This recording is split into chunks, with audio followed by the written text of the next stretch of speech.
Mga idol, ito na po yung finish na balit natin. Nakikasara po natin. No? So, itong balit ito, kulang pa ng substrate at saka synthetic granite. So, sa mga gustong pagawa dyan, nilagay ko yung contact ng boss ko. So, ito pala yung pampan namin.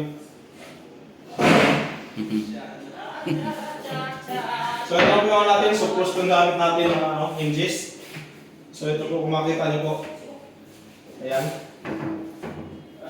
So, ayan, nag-suplos yan. At saka finger pull para malinis. Ito yung natawag ng finger pull mga idol. Para malinis ang ano.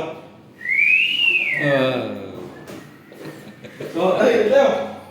So, ito naman, ginabitan ng ito pala insan ito, si Paring Rico. So, ito, ginabitan namin ng ano. Tingnan mo lang yung gawa namin. Ginabitan namin ng ano, ng top at saka may door bisa. Hindi na tuplos.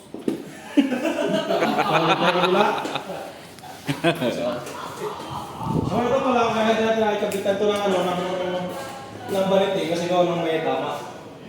Hindi natin alam kung may tulo. So, ganito ang namin sa trabaho nun. Kung may tulo, kung may mga leak, hindi mo namin ginagalaw kasi para iwas na sa charge. Baka may sira yan. So, dito tayo. So, ito, okay na, may tap na siya. Ito na. So, ito naman, ito ang balitin na to. So, ito kulang ng pintuan, nakaligtaan siguro ng ng tingles. So, ito na. So, kung makikita nyo pala dito, mga idol, kung makikita nyo dito, ito, may mga guhit. May mga ano, kasi ito yung marker ng tubiro. So, ito naman, ang ginawa ko na ito, pinutol ko. Hindi ko na inuka para malinis tingnan, diretso putol na. So, di ba? So, tara. Okay, mga gamit.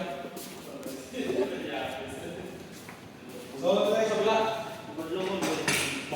Kasi dalawang unit po ginawa namin. Ay, pakita natin banit lang. So,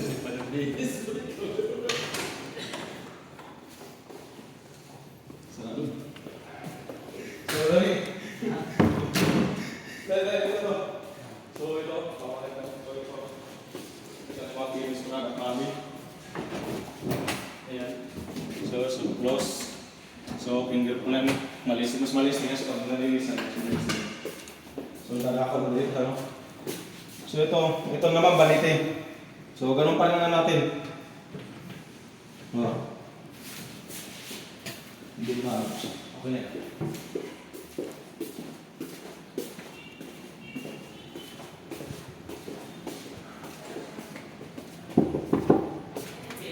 May yelo kaya?